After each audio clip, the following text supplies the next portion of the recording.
Hey, this is episode number 42. We just started NoLaughTrack podcast. You just listened to our intro music thanks to Circle of Heat. That song's called Journey to the Sun. You can check them out on Facebook. We got links all over the place on the NoLaughTrack page, Acme, the Podbean site, this, that, whatever.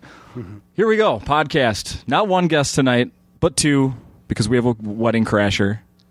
Is that correct? Yep, that's me. Yep, that's Kjell. Yeah, Kjell. Kjell, fucking... Tell me how to pronounce your name. Kjell? Kjell. Yeah. Bjorgen? Yeah. Yeah, there you go. And Henry Phillips. Yes. Hey, the feature and the headliner are here on the couch. Sweet. Here we go. Good. Feels good. Does it feel good? Yeah. How's the night been going? You first. Really great. Lots of fun. Small crowd, good times. It's a Tuesday night. We'll set the table here. Normally, people are usually record this on Wednesday afternoons, and it's posted sometime on Wednesday. I don't know when people listen, but we do this Tuesday night every once in a while and keep everybody up past their bedtimes, so thank you. I know Kjell. Yeah, that's it. You're Kjell. You're good at staying up late. No big deal. Yeah, I guess, yeah. I guess. What are you hiding, man? I've not had anything. I go to sleep at midnight or 1 or 2. See? There you go. And get up? Sure. At some point? That's what I do. Yeah. Perfect. Guys, I don't want to interrupt, but this is really good radio right now. It is. Henry. Sorry, I'm just kidding. Henry, good morning. Hey, what's happening? Yeah, it is morning for me. Yeah, welcome back to Acme in Minneapolis. Yeah, no, it's good to be here. Yeah, you have quite a history here. Did you really? I just was here at the show. Yeah. You've recorded 2 CDs. Two? Yeah, my last 2 CDs were recorded here. It's a great place to record. The club's always very accommodating, and the crowds are nice. And you know, like earlier you said 140 people, that's not a lot. Most clubs you go to, they would love to have 140 people. On a Tuesday night or any night? On a Tuesday night, it would be amazing. Yeah? Yeah, I mean, geez, I just did a club where there was 100 people throughout the entire weekend. So, yeah. Was that Snickers with a Z? No. Let's badmouth them. Let's say Where are the it bad is. crowds? I don't want to say the real one, so let's just say it's Snickers with a Z, wherever that is. Where's that? Fort Wayne, Indiana. Okay, yeah, I don't play there, so let's just say it's them. Then for sure it was. I'll just fuck over some random club that I don't work at. Yeah, Snickers, they only had 100 people. That's one of my favorite. Actually, the place I'm talking about is called Snickers. They spell 2 Z's. Wait a second. Z in the beginning and actually, no, it's 3 Z's instead of a C. They call Where's it a the Z. third it's one? Znizkers. Znizkers. People have a hard time pronouncing it. It's crazy. One of my favorite things that I've never talked to you about, Henry Phillips was talking to, I think it was Tig Notaro and someone else, and talking about comedy clubs and how the names are so stupid, like Knuckleheads or Chuck Chucks or Yuck Yucks. And Henry was like bantering about that. And yeah. Tig told me, and the name was Stop That Tickles. Oh, yeah. Hey, that tickles. Or stop that tickles. Yeah, one of those. That's right. I forgot all about that. I one. remember We that used to come up story. with a Which, if you open a club, Stop that tickles. what would you name it? It'll be the Funny Bone. I think that's the original one. There's no name like Acme, something original, something that's I don't know, not the usual. The Chuckle Hut? No, not for 1 second. You know, a funny story about that. My buddy Jesse Joyce. Have you guys had him here? He's great. He's been in town. Unbelievably funny guy. But he called me and said, "Hey man, you got to play at this place, Nut Street. It's North Carolina, I guess. And apparently it's a great club." And he was pretty excited about it. He's like, "Yeah, you got to call these guys." And I said, "Nut Street. It sounds like one of those, we're being silly kind of names, like right. Hey, that tickles or whatever." And he goes, "No, Nut Street is the name of the street that they're on." So. And I go, well, that's got to be kind of a bummer when you're like, well, no, I'm going to stop their tradition. We're going to have a classy name. We're just going to name it after whatever street that we're on. Right. What street are we on? Nut Street. Oh, fuck. And then he was like, it's like, yeah, all right, no, we're going to have a classy name. What street are we on? Banana Farts Drive. Okay. Shit. Looks like we're going to be Banana Farts Drive Comedy Club. You can't avoid it even if you try. Dildo Lane. Well, we just happen to be. It's like, you shouldn't have named it Dildo Lane. It's the name of the street. That's what we were trying to go for. Now, Anyway. Kjell, I was telling you. By the way, it's Kjell. It's Kjell. Here, Kjell. Yeah. I was telling you that you've sort of been on this podcast before. Right. And now I will refresh your memory. You're buddies with Brendon Walsh, correct? Yep. Yep. You talk to him, hang out with him, he's in town? Sure. Yeah. He was on this podcast, and while we were recording this podcast, his phone rang. Oh, yeah. And he held the phone up. Yeah. And the two, let's see, it's 2.5 words that came out of your mouth that he held up to the microphone were, "What's up, faggot?" Yeah, very offensive. Yes. And, cruel. So, yeah. Wait, he said that? No, I called, and he didn't tell me he was on the podcast. Oh. And he put it on speakerphone. And you said, "What's up, faggot?" Yeah, when he answered, I'm like, "What's up, faggot?" And that was what was on the podcast. And then they proceeded to ask me if I'm going to Homophobe. insult Jews and, be a racist. And, turn to a whole... All right, so, now I know what you're talking about. Yeah. So welcome back. Thanks. It's good to be back. Feels good. Would you like to give us a "What's up, faggot" again? What's up, faggot? I'm hearing catchphrase. T-shirts and everything. Yeah. Henry, how long have you been performing at Acme?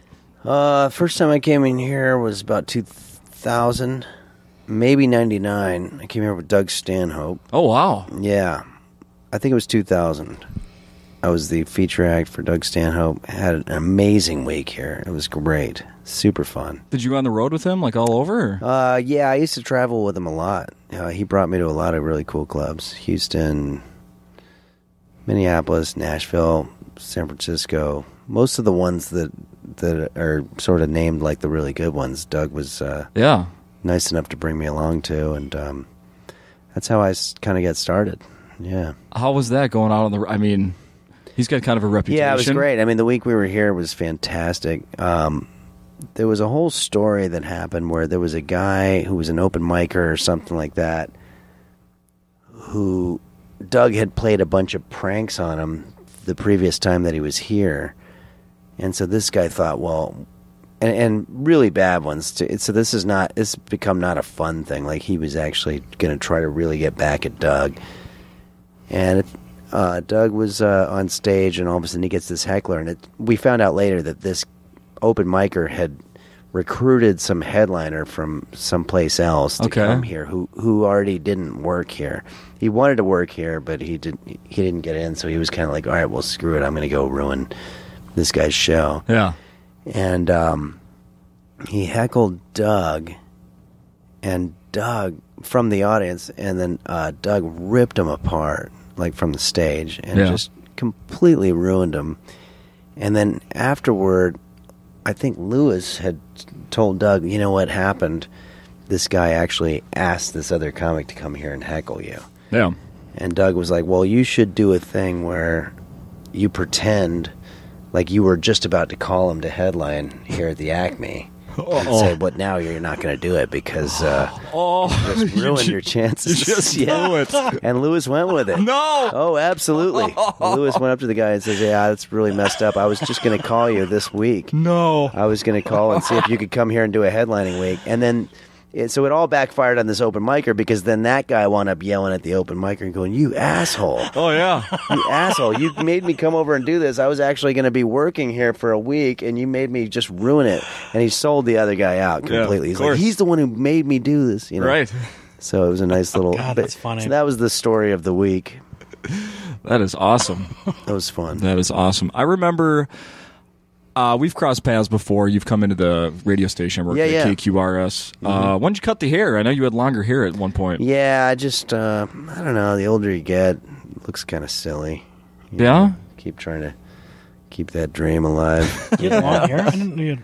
Yeah, I had really long hair when I was younger. Even like on what? I have one of your CDs. It's the probably my first one. Yeah, 6-7 years ago. Freaks.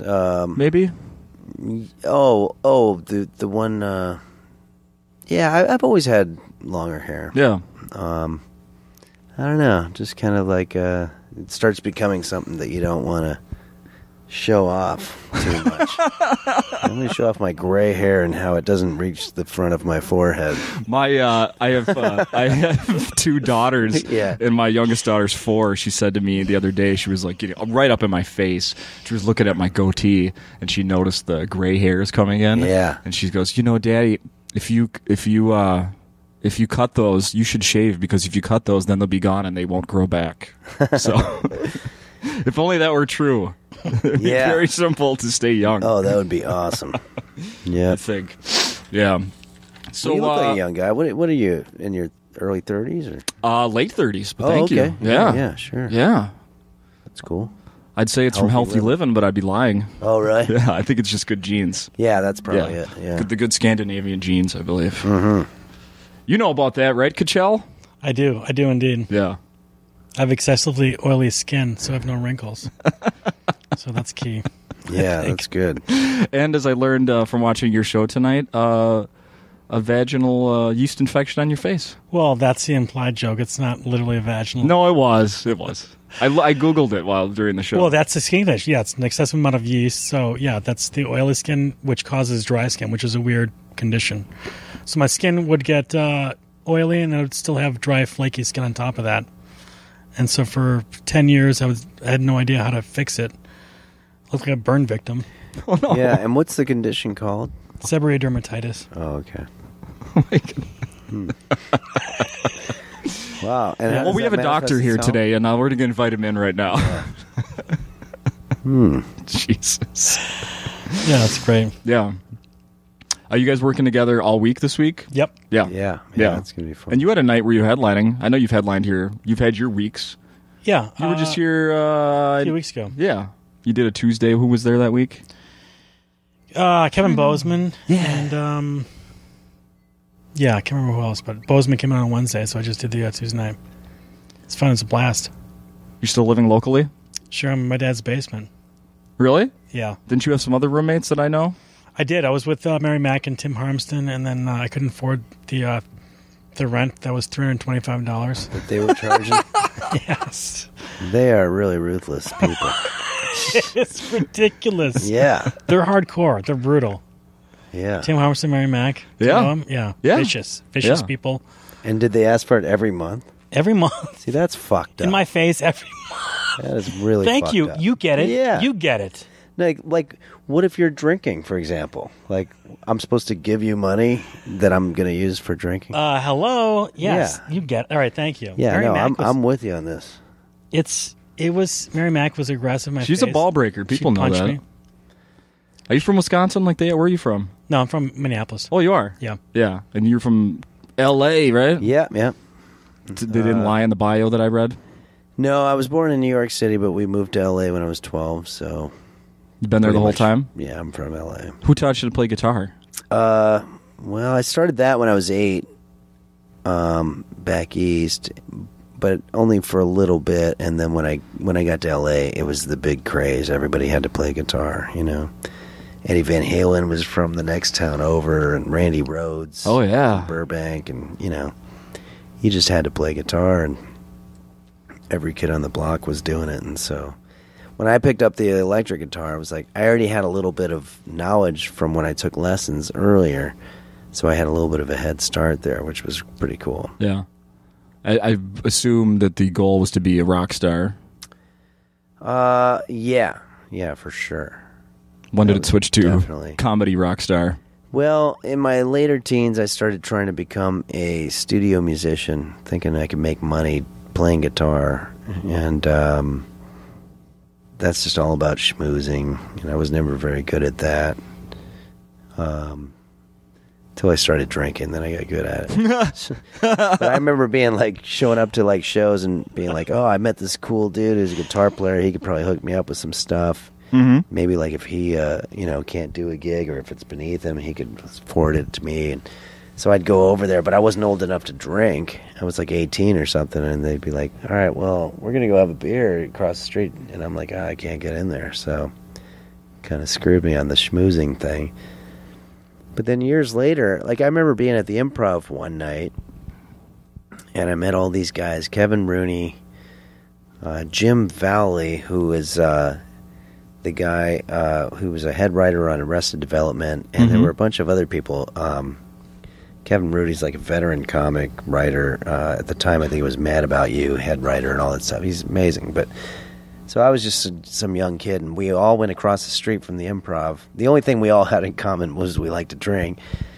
And I insisted in buying a round for all these people, and they all were like, who's this fucking guy? We don't know him, and now he's going to buy us a round. We can clearly afford our own drinks. Uh-oh. So they were like, no, we're good, man. We got it. And I go, no, I insist. So I bought this round, and it cost me a lot of money at the time. It was like $50 or something. Yeah. But I was like, holy shit, that's a lot of money. And then we went back across the street to the Improv, and I happened to have been going on that night. And I told them, yeah, all right, I'm going to go on stage. And they all came in and watched. They all came in and watched my set. I don't think they did it because they thought I was an interesting guy. I think they were just like, fuck, this guy bought us a shot or bought us a round. We just sort of have this thing where we have to watch this guy. And that's probably why they were so upset to accept my... and I did this all by accident. I just was trying to be generous. Right. But it turned out to be a good schmoozing thing because they all watched it and they liked it.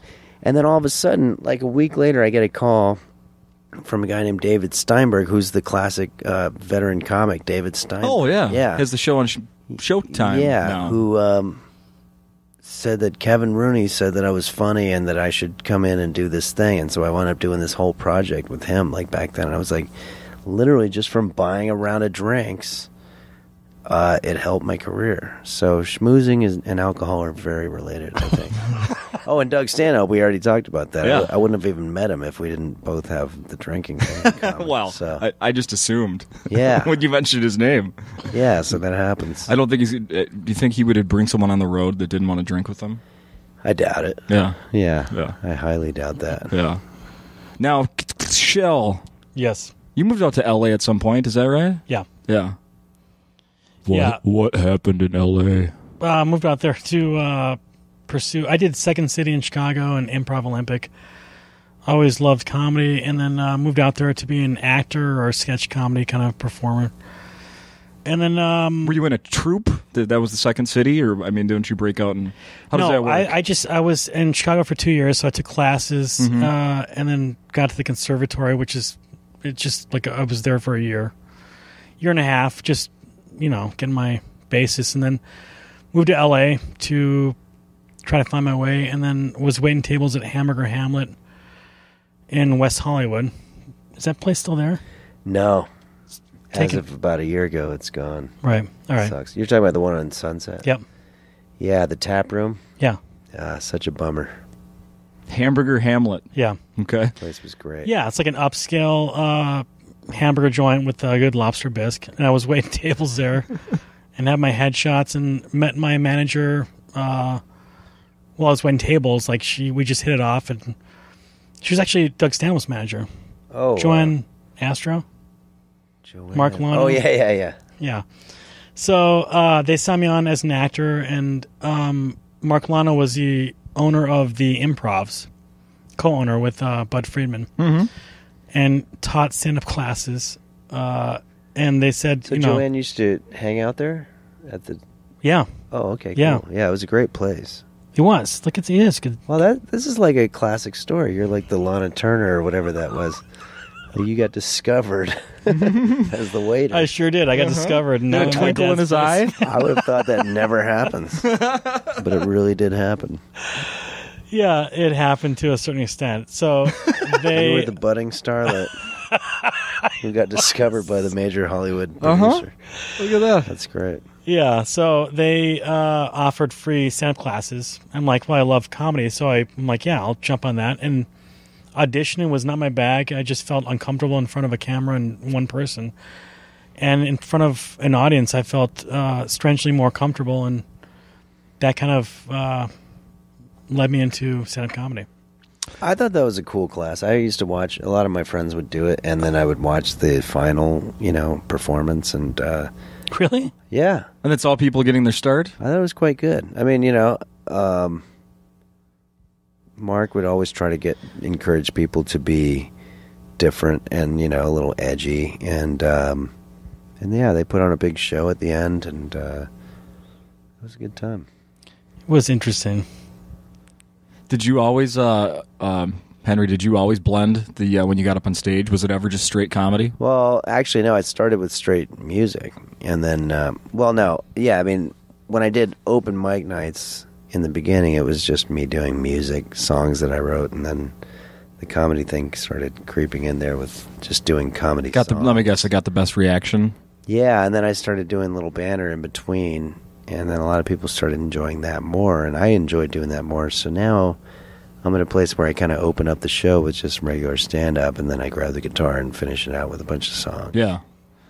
When I've seen you, it's the first time today. Admittedly, it's the first time I've seen you, perform at Acme, your full set. But I've seen your stuff online, and then of course in the studio and the radio thing. Cool. So when you came out on stage tonight, and I was kind of towards the back, I didn't see the guitar. I was like, "Oh yeah."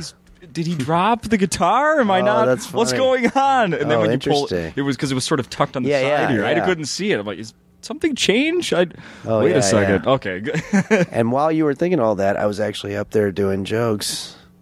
So it is probably distracting for people because they're probably going, "Oh, I thought this guy played guitar."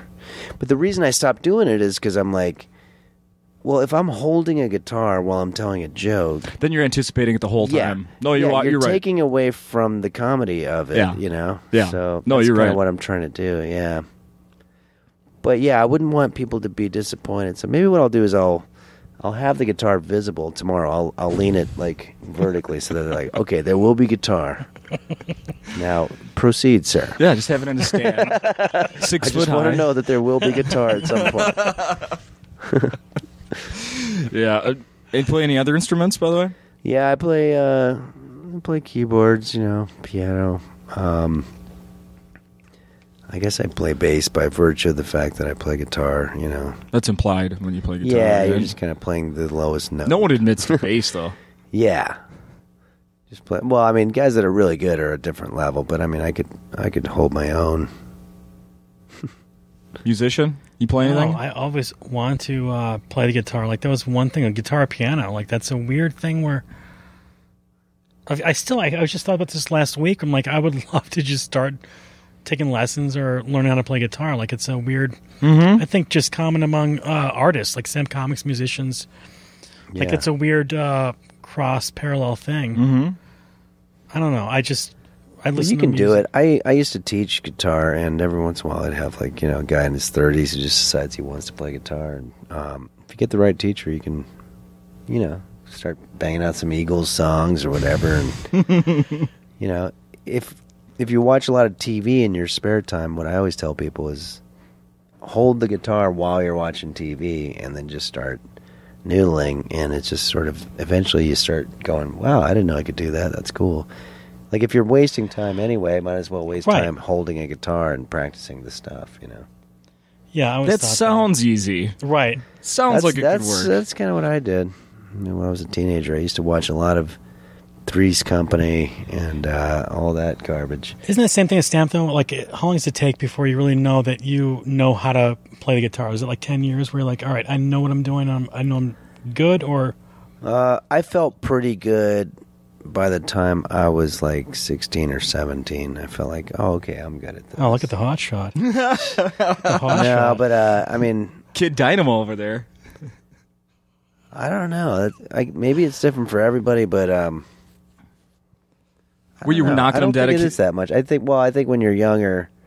I'll bet if you're 12 and you start learning to play piano by the time you're 17, I'll bet you'd be pretty awesome. Yeah, probably. Were you knocking them dead at talent contests? I did a talent show. Yeah. I got a certificate of participation, which I still have. Where is it? It's like over my mantle. Yeah. I'm kidding. I don't have a mantle. But, I hung it up. I show it to girls when I bring them back. Yeah. Oh, yeah. Actually, it wasn't the talent show. It was called the Crescenta Valley Talent Search. Oh. So it's not as optimistic as it should. We're looking for talent. We might not have it, but come watch and see if we can find it. Well, that's a good point.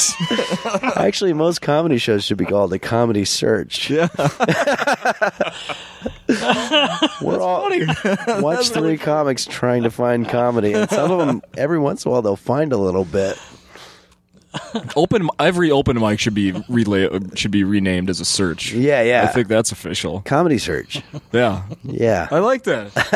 I like that. Now, I was reading that in your bio it mentioned something about one of my favorites of all time, Dr. Demento. Oh, yeah. So what, did he just play some of your tunes? Yeah, he gave me my start in radio because the obvious thing when you do comedy music is you send it to Dr. Demento. Yeah. I had a couple of people that were connected, and they sent him my stuff. I had a little cassette tape back then, and he liked it, and he started playing it.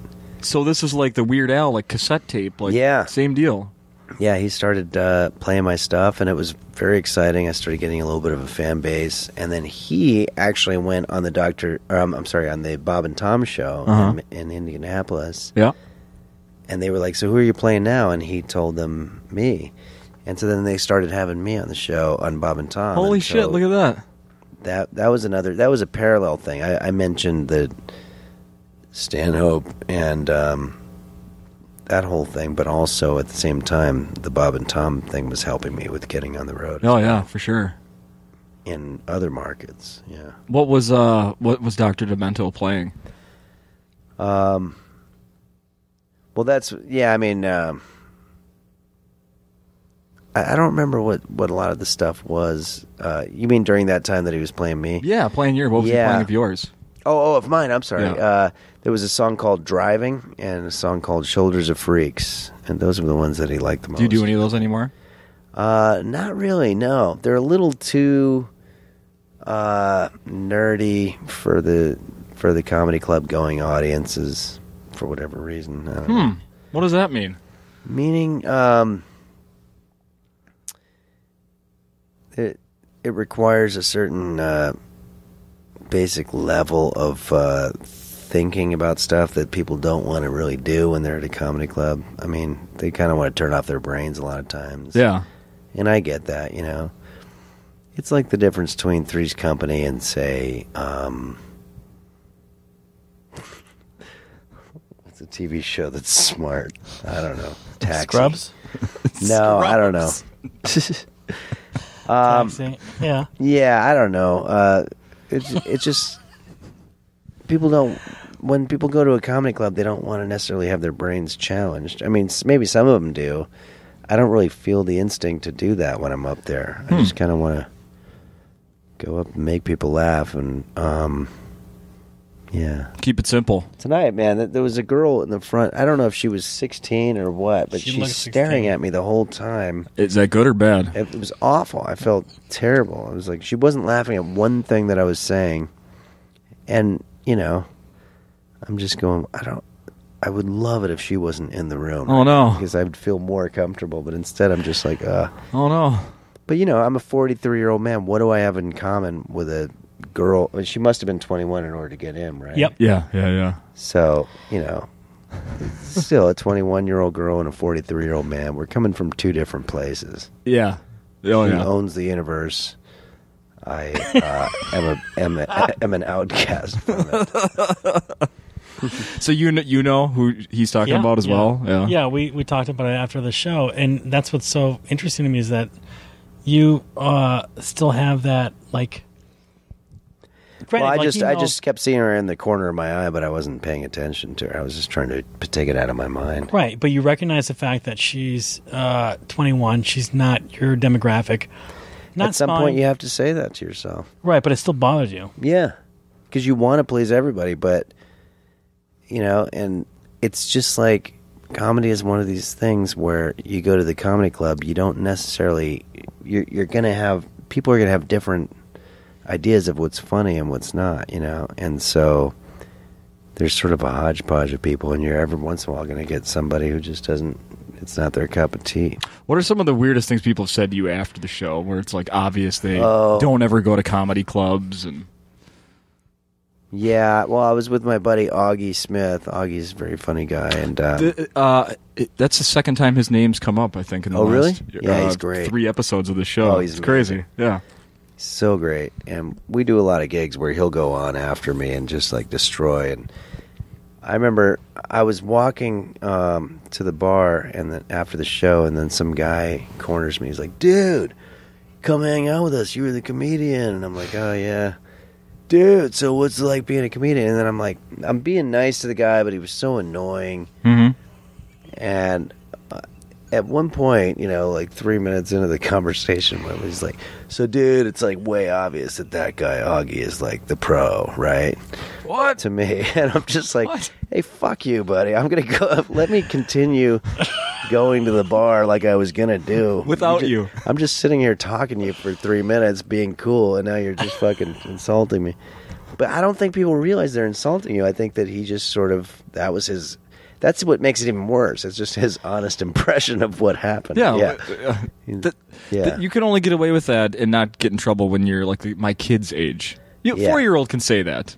Yeah. And he's funny. You're not. Exactly. Yeah. But a drunk 25-year-old is pretty much a 4-year-old. Yeah, I guess so. How about you?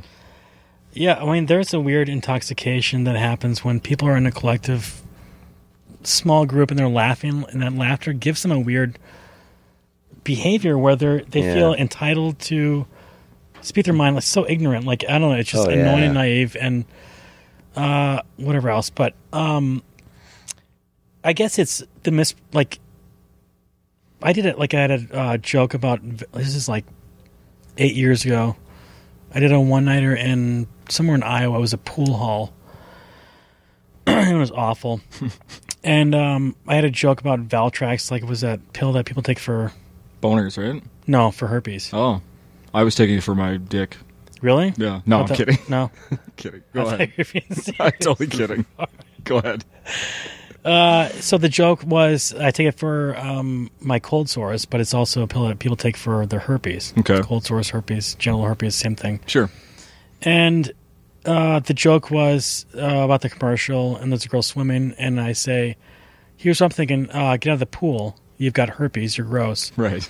And some girl comes up to me after the show and says, and she's really like upset, and she's sincere, and I'm like, "What's going on?" She's like, "I just think that your joke about rape was offensive." What? Not fair. Wait, what?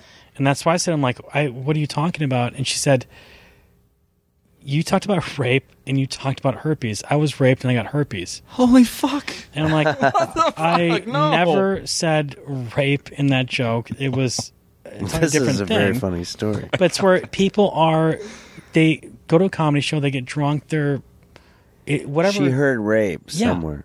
Yeah, she heard rape because she was raped and got herpes. Oh. But they hear, like, if you do a joke that's somehow specific to a person and they're drunk or they're in a bad place, it's perceived as a bad thing, or they're going to get angry and then talk to you off stage. And where I'm like, people think that if you're on stage, you're an outgoing, confident person, which is the opposite of what I am.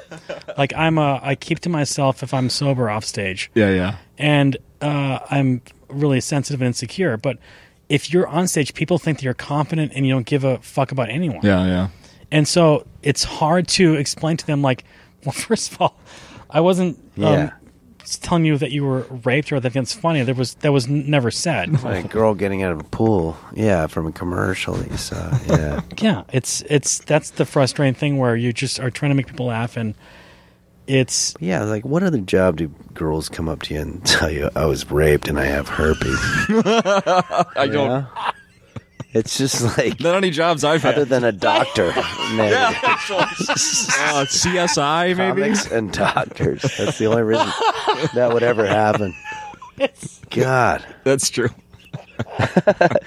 But I mean, actually, you definitely win the prize for the weirdest thing that somebody said after the show. Yes. I'm trying to think of other ones. While you think of one, I want to point out that Kjell, I know that you're definitely comfortable on stage and which you said earlier, and the proof of that is that I've sat in this audience and seen you rub your belly for about 1.5 to 2 minutes straight, your bare belly on this this very stage, until everyone in the crowd is not comfortable with it. It's totally uncomfortable. Right. That's great. Well, and that's what I love. And that's another issue where you get your girlfriend coming out. Henry's girlfriend's coming out to see him on the road for the first time. That's right. Oh, hey, well, This okay. weekend. My girlfriend saw me for the first time at an open mic, and this is like a few months back. And I did that joke, rubbing the belly, which is just making people uncomfortable. And then doing whatever, just making people uncomfortable for the payoff of the joke. Yeah. And a week later, she was drunk, and she's like, "Oh yeah, Stop doing that. she goes, that joke wasn't funny. Oh, wow. Sorry." Oh, God. And it was, and this is like this is the first like month or two that I was with her, and so when someone like is critiquing, like I understand, like whatever, if you have an opinion, that's fine. Sure. There's a way of presenting it. And she's like, "It's not funny." Sorry. and she kept saying sorry, which wasn't like saying. I kept saying I accept your apology. I accept your apology. And I'm like, "Have you ever been on stage before?" And she's like, "No." And I'm like, "But you somehow knew that it was uncomfortable for everyone in the audience, and it wasn't funny." Yeah. And she's like, "I'm such an asshole. I'm whatever." So she felt bad, but it's like the fact that, and she totally was cool about it and got it in that instant, which is rare. But people think it's so funny, and I hate to be preachy, but it's funny how people think that they've never been on stage, but they know what's funny, or they know what should be done or what should not be done. Yeah. Yet they've never been on stage, and it's a fucking... Well, and also, I watched it tonight, and everybody's laughing their ass off. So, it's like, she's wrong. Yeah. Yeah, she was wrong. She took it back, and she's cool as shit, and she's funny as shit. But that was the first instance where I'm like, all right, I'm not going to take this, because I was so used to... I thought you were going to say, no, I'm not going to bring her to a show ever. You had already done it enough times. You know it's funny. Exactly. You know? Yeah. No, there was a joke I did tonight, which I've been doing for years, where I say, this girl, I don't have a problem if a girl is talking about, her vagina or whatever, and says, "Hey, I really like it when you do this there." But this girl was always like, "I really like it when people do this." And I'm just like, people? That's not the right word at all. Right. So anyway, that happened in real life, and I told the girl, I was like, "Don't say people." Oh, no. Honey, don't say people when I'm down here. It just fucking makes me feel weird. Like I'm picturing the DMV. And then she goes, "No, you're batting eighth tonight." She's like, "You have issues. Like, you have issues." And I'm like, "I have issues?" Because I don't want the fucking DMV going through the girl that I'm seeing's vagina. So I said, you know what? We're going to a comedy show tonight. I'm going to talk about this tonight, and I'm going to say this, and we're going to see. And, of course, I did it, and everybody just laughed their asses off. And I'm like, see, it's not me. You're completely wrong about this. Like, it's really? So that's how that got into. Yeah, she was like, "I guess you're right. I guess it's weird to say people." So that's how that got into the act. True story, and then saying, "Here, I'll prove it." And that's awesome. One of my favorite bits for so many reasons. I mean, one, it always does pretty well, but also, it's based on that real moment that we had. Yeah, singular, plural. Yeah, exactly. It's a big difference. Yeah, you don't need that. I should have asked this right off the bat. How did you guys meet? Obviously, you didn't meet today. Well, I think we met here before you moved out to L.A. because I remember us with Mary Mack and Chuck Bartel. We all went and hung out at some of those bars, like some of those cool bars in across the river. Yeah, nice. Yeah, we went to some cool Yeah, in Minneapolis. We did a couple of those, and I think that's where we got to be friends. And then you moved out to L.A. He moved in with some of my best friends in L.A., so we hung out. Did you ever try to stay at your couch? No, but I never had a couch, so people have to call him. It's a big jump. You have to be like, "Can I stay in your bed with you?" That's what you have to do if you're going to crash at my place. That's all I have. You got that same place on Fairfax, off Fairfax? No. Well, now I'm on Crescent Heights and Olympic. I used to be on San Vicente, Melrose. Oh. I'm close to Fairfax. Yeah. It's a big jump, sleeping in bed with you. Yeah. No, funny. absolutely. What would this is a question I haven't I always like to ask. What do you when you've been doing this thing on the road for a long time? What do you do when you're in a town for a week to pass the time besides appear on a podcast every few days? I do a lot of work, like on the computer. The weird part about what we do is we have to create our own work, and so like I make my own little web videos. Mm-hmm. I make like instructional cooking videos, and so I'll map out one of those for a future thing. Or I'll email club owners or try to drum up more work or whatever.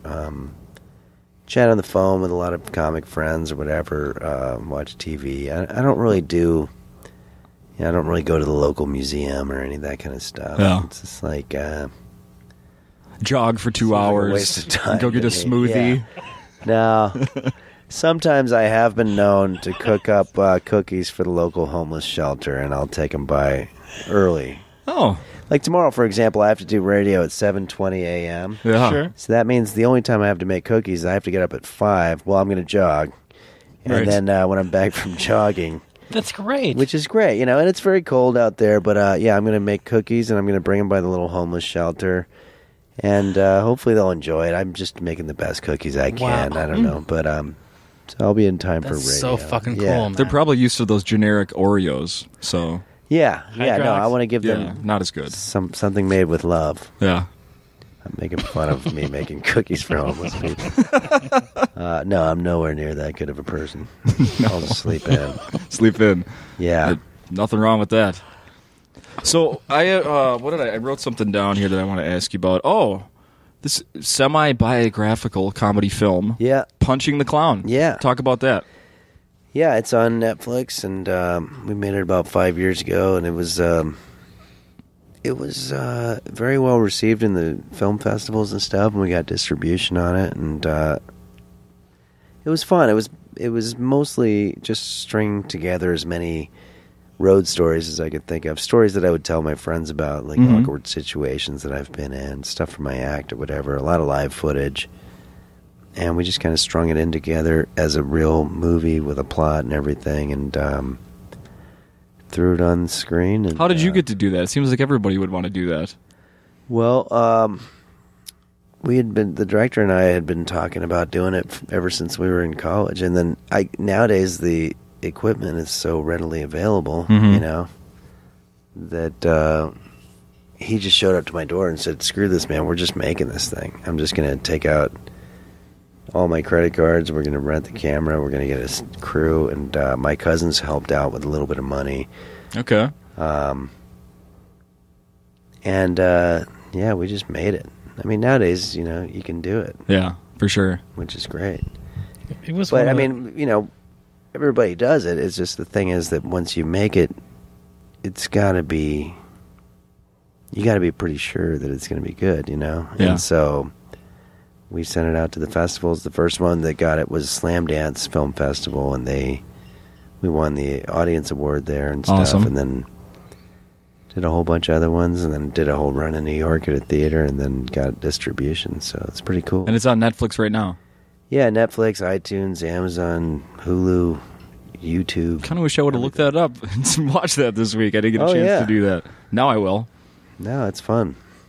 It is really. I just watched it for the. I think the third time was a couple weeks cool. ago, and it's one of those. Like, I guess me being a comic, like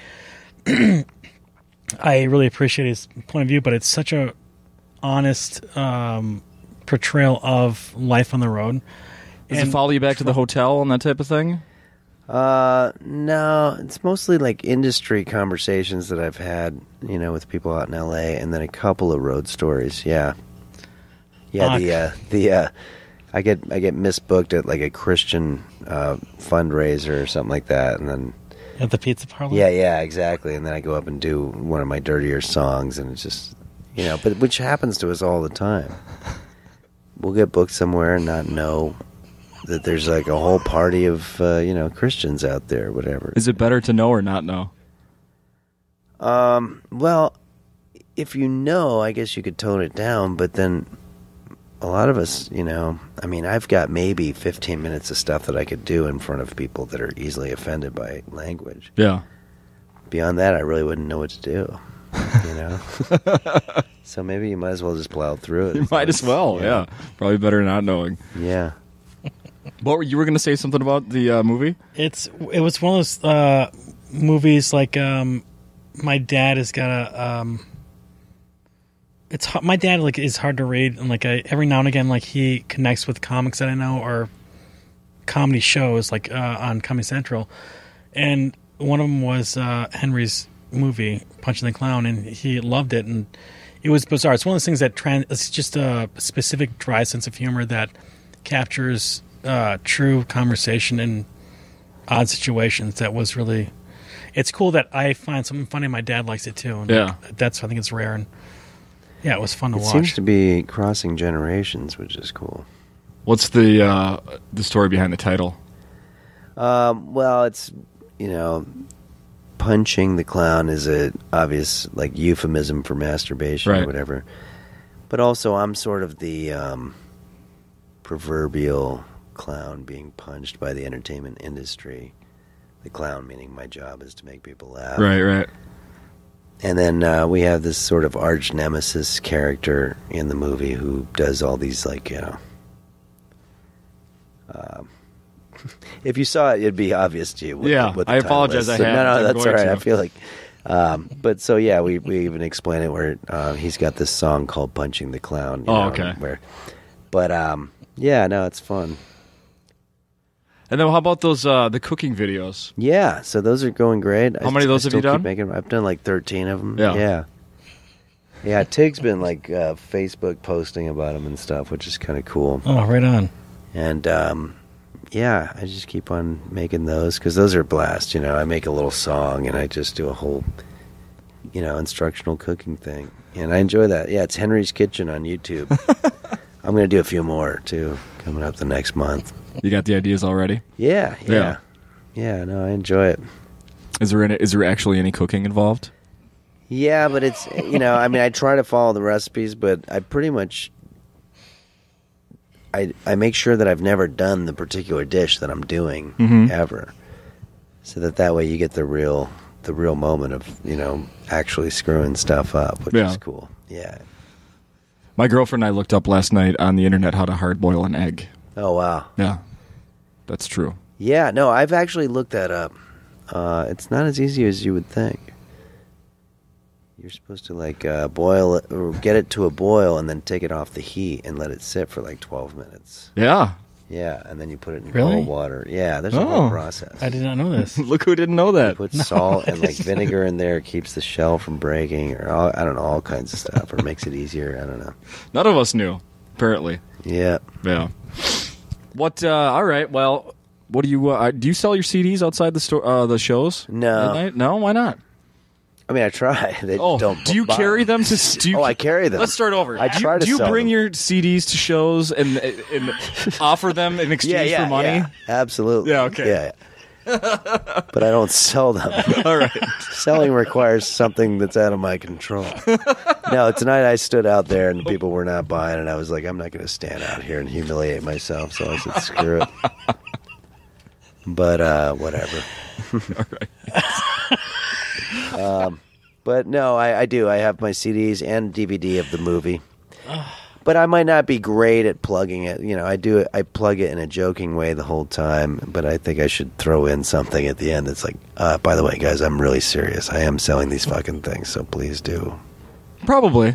Yeah, and it's hard to stand out there afterward and feel judged. Can't stand it. Yeah. Hate talking to crowds after the show. Really? Yeah. No. Well, then avoid it.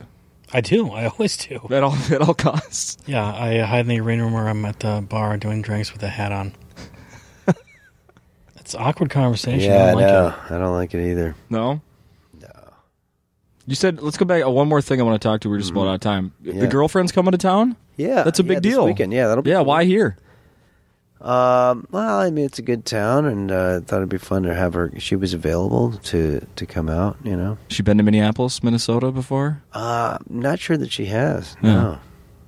Well, it'll be cold, so you'll Yeah, get a chance to stay in the hotel room. Yeah, there you go. Yeah. Watch some TV. Watch some TV. Yeah, that'll Exactly. be great. Yeah, absolutely. Well, that'll be good. Yeah. Right on. That's going to be cool. And you're still bringing your girlfriend to shows? Yeah, she's coming on Thursday. We're gonna have some suds with Henry's girl. Yeah. Sweet. Some dinner. Yeah. Yeah. Sounds good. Yeah, she will. Tell her to keep her critiquing to herself. Yeah, she's great. She's learned. She's appreciated the. Yeah, she's good. Right on. All right, tell everybody where they can find you online. HenryPhillips.com. Twitter? Yeah, Twitter. I'm Henlips on Twitter. And then I've got a Facebook fan page and regular page, too. Yeah. Yeah. Kjell Bjorgen, Facebook. And spell that, Jesus Christ. It's, Kjell, last name's B as in boy, Jorgen. No one's going to have the initiative to write that down. Once you get Kjell, I mean, unless there's another comic named Kjell. Right?